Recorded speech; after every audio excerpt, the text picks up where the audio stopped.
watching Riddell's Creation. Venture into the unknown. Hello guys, welcome back to my channel, and today I'm going to teach you very easy technique to download images and without having the copyright strike.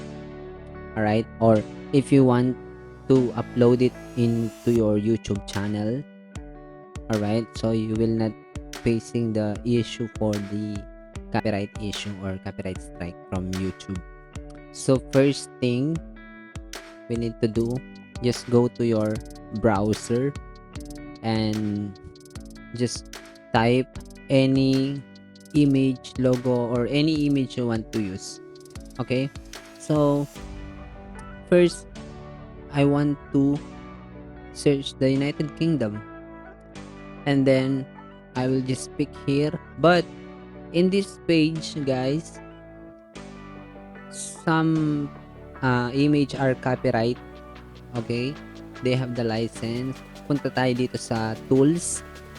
Okay, look for the tools, image, and then tools, usage rights.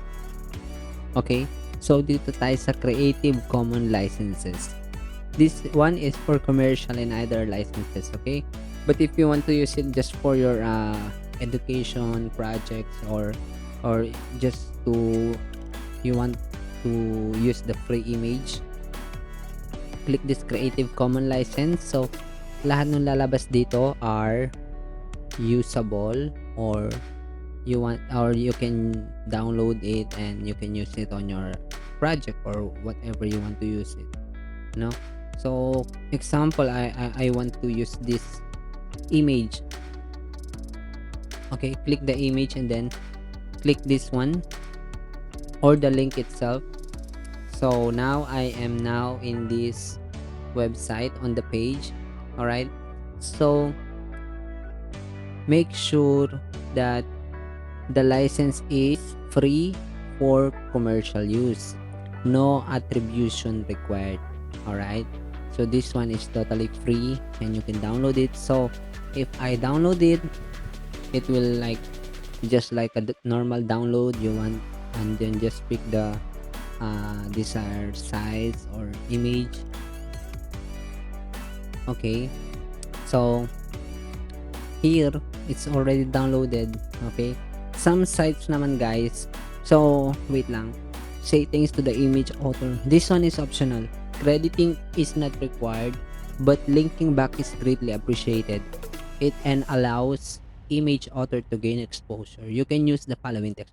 Just copy this one kung gusto mo lang siyang i-credit. Okay, it's optional if you want it, or if you don't want it, it's up to you. And then some sites naman, they offer free usage for the image, but they need some attribution like this. So if I click the download, free download, attribution required, but still you can download this one. Okay, so I click this I or information tab like this.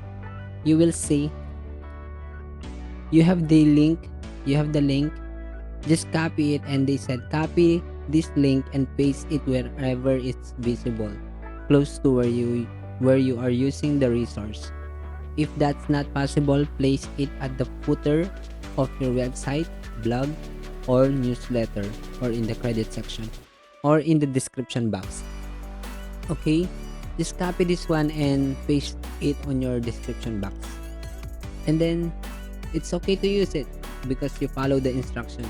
So yeah, there you go. That's it. That's a very easy way for you to download some free images, and I suggest the website for pixabay.com and pexels.com. And those are the two sites that are mostly YouTuber beginner they are using for free images and free video footage, and yes, that's it. And if you think that this video is helpful, please comment, like, and share this video. And if you don't subscribe to my channel, please do subscribe, so to get more helpful videos like this in the future. So yun lang naman for today, and thank you.